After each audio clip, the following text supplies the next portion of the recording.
yeah, Claudia Hurley, and she shares a leadership role with Dave at Robinson State Park. Not yet, John. And what Claudia writes is the friends of Robinson State Park feel privileged to have known Mary and to have been her friend. We will always remember and appreciate how she and Dave brought so many new people into the park to enjoy its many trails. Of all the outdoor places Mary loved, we are honored that Robinson State Park was one of them. Signed, Claudia Hurley, for the friends of Robinson State Park, especially Lucy, Carol, Ray, and Kathy, who are team leaders. So I guess she wasn't able to be with us. She and her husband were traveling on a family vacation. So if anyone else would like to share with us remembrances of Mary. I'd like to. Oh, I remember the very first hike that Mary and Dave went on was the Seven Sisters. Oh, God. And Oh, it was time for a separation break. So Sylvia knows separation break. And so ladies went this way and the gentlemen went that way. And then Mary started to follow us, and Dave said, "Now, wait a minute." And I said, "Dave, you can't come with us. You gotta go that way." I want to go with Mary. Go with Mary. I just mentioned, Remember that? that was a good time. I mentioned that Lucy and Kathy are here from the Friends also. But, okay. In person. Welcome. It's unfortunate that the other two persons with the original group were not here today. They wish they could. Diane Kroll is out of town, and June Hurl is deceased at this point. We're missing her very much.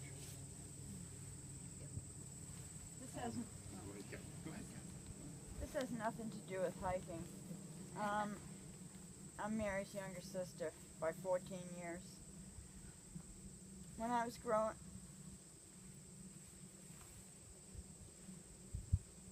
Sorry.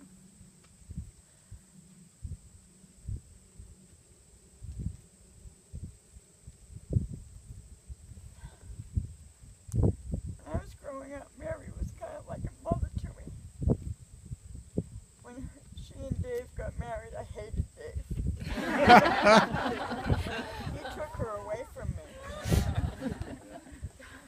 She used to haul me around everywhere with her boyfriends on dates. She'd take me ice skating and to the movies and wherever she went, to the beach. And she was just a super sister. And I miss her very much. She was one hell of a sister and a person. Thank you. I just remember how warm and caring and loving that she always was. And every time I think of her, I see her face with that beautiful, gorgeous smile. She was always smiling. And she was a great listener. We raised a son with autism who was 32, and we had many lengthy conversations about him, and she was just so deeply interested, in a sincere way. The two of them just made a great couple. They were great role models, I know, for my husband and I. Great relationships and all that, so very much missed. And the bench is gorgeous. By the way, Dave, I don't hate you anymore.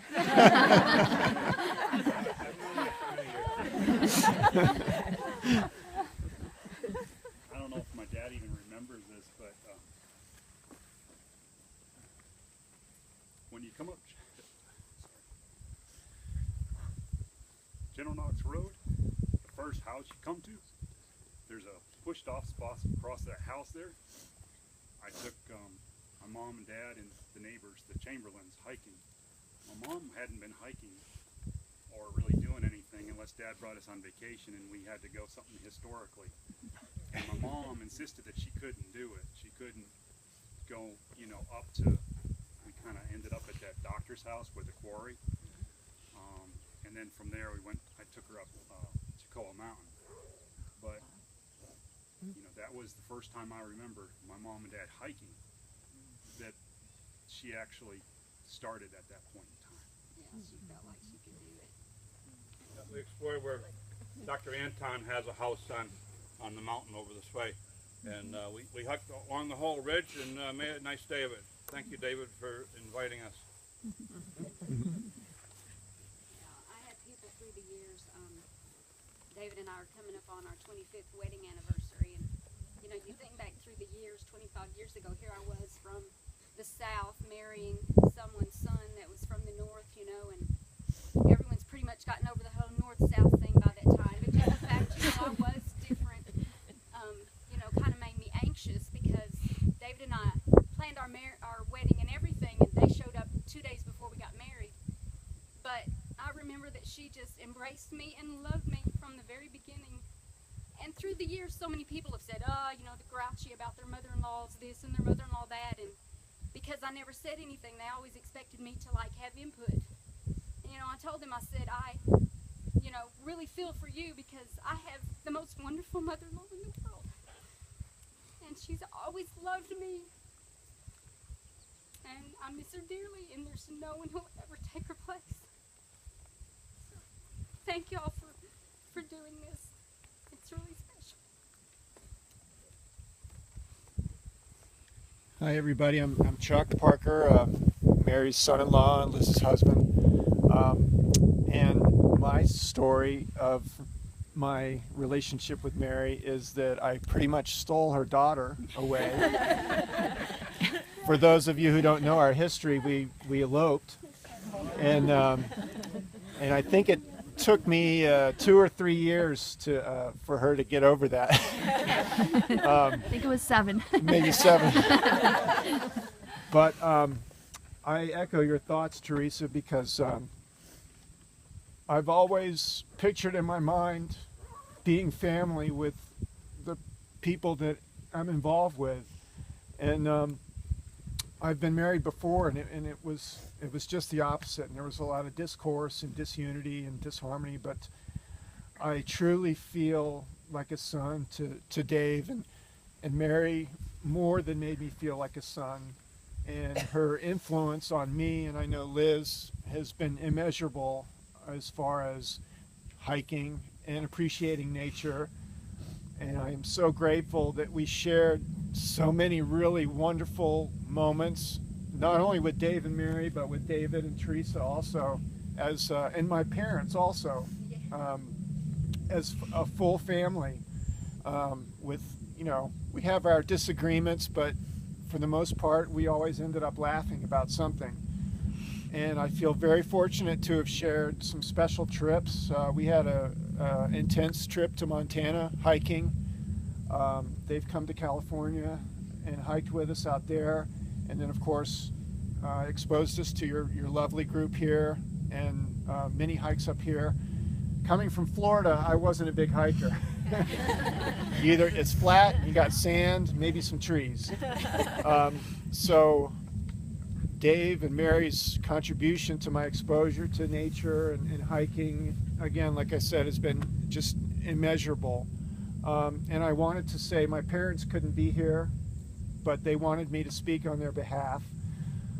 And just how much they love Mary, and they all got along, and we had many nights playing cards. I have such wonderful memories, and I cherish those, and they're helped kept alive by things like this. And I'm just so grateful for her friends and for everybody that came out and showed up, and I'm grateful to her and to you, Dave. She really made me feel like her son. So thank you.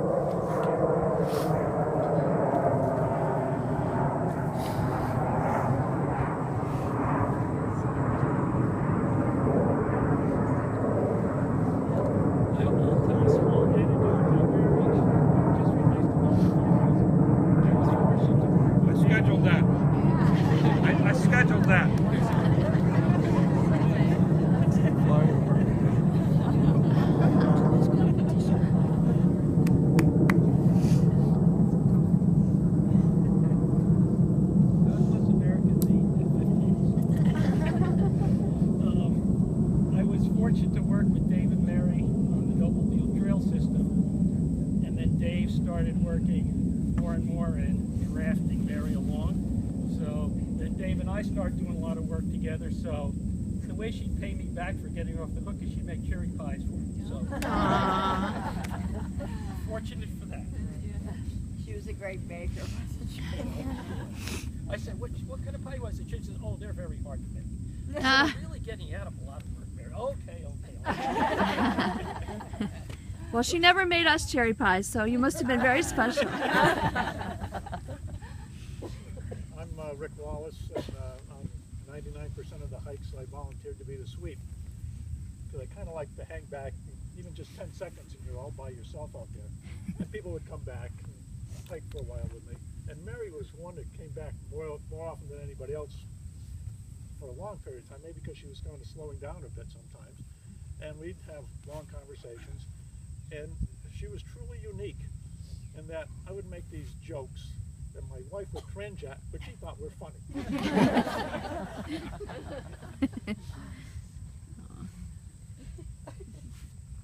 Mary was special to me because, as you all know, I always seem to have some kind of issue going on, and she would always could tell when I was having a bad time, a bad week or time or whatever, and she put her arm around me when we were having lunch and say, "It's gonna get better." You know, I was always having problems with my little girl. She's not little anymore. She's 27. She says, "You know, it takes a long time for your daughter to come back home and say, 'Thanks, Mom, you were right.'" And we're getting there. But she always, you know, used to give me that little inspiration to say, you know, pick yourself up and it'll get better.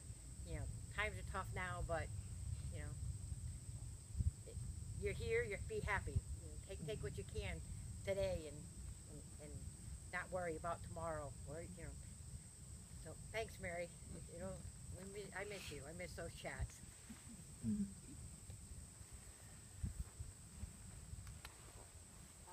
After Mary died, and Amy, the hiking group, I wrote a poem for Mary that I'd like to read. Amy, yeah, could you speak louder? Yeah. After Mary died, I wrote this poem and I shared it with the family, but I'd like to share it with the group now.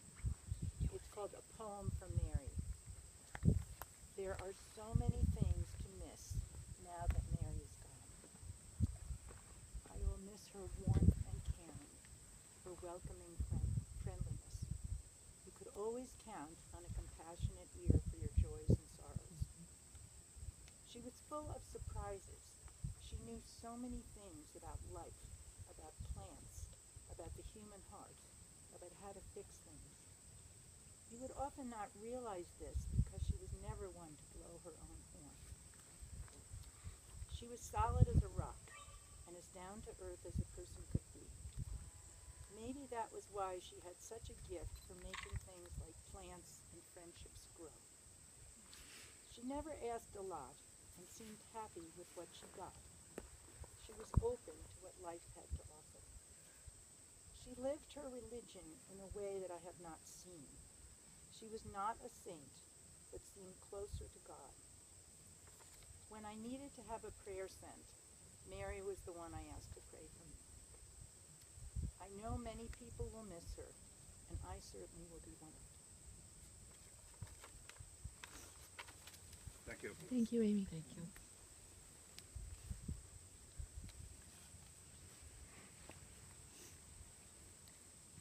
Are there any more remembrances? Okay, just two quick ones.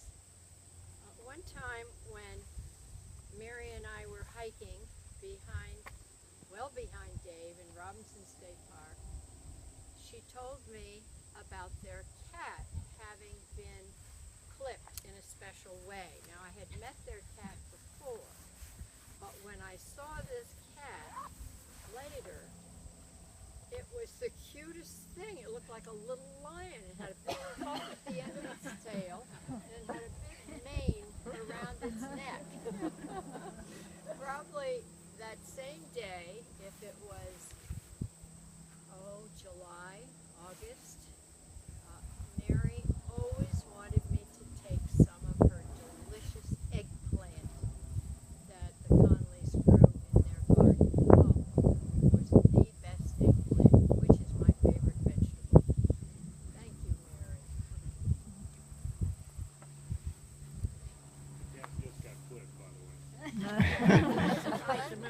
Cat just got clipped.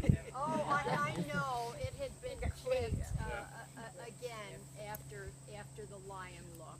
I saw it after the lion look. Anybody who wants to see a baby lion, stop at our house anytime.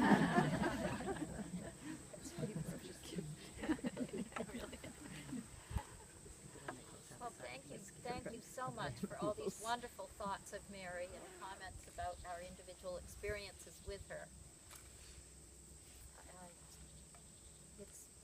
You learn things from other people that everybody's interaction with somebody is different, and in a group like this you learn the things you never knew before. Thank you very much for coming, and thank you very much for adding your comments. And now I'm going to turn the day over to Dave. Thank you, Peggy. Thanks, Peggy. Thank you, Peggy. Thank you.